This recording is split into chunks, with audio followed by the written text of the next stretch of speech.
Le régime chinois s'est justifié d'avoir ouvert le feu sur des manifestants tibétains dans le sud-ouest de la province de Sichuan au début de la nouvelle année chinoise.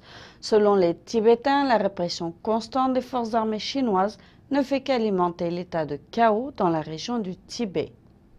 Mardi dernier, le régime chinois a justifié les tirs contre les manifestants tibétains non armés dans la province du Sichuan lors des 2 premiers jours du nouvel an lunaire chinois. Selon des groupes de défense des Tibétains à l'étranger, au moins 7 Tibétains ont été tués et des dizaines ont été blessés au cours des 2 journées de violence. Le ministère chinois des Affaires étrangères a accusé des forces extérieures d'avoir provoqué les manifestations et la série d'auto-immolations dans la région autonome du Tibet. Le porte-parole du ministère chinois des Affaires étrangères a qualifié les manifestants non armés de criminels. Le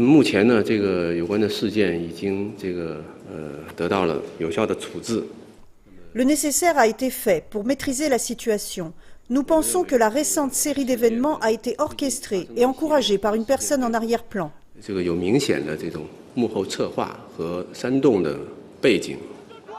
Le régime chinois accuse le Dalai Lama et les Tibétains qui ont fui en Inde suite au soulèvement de 1959 d'avoir encouragé ces manifestations.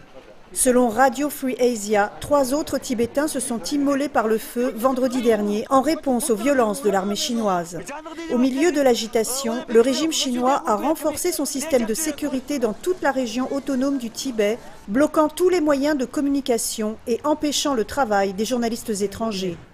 Pour cette poète activiste tibétaine, les manifestations et les auto-immolations montrent le désespoir croissant des Tibétains.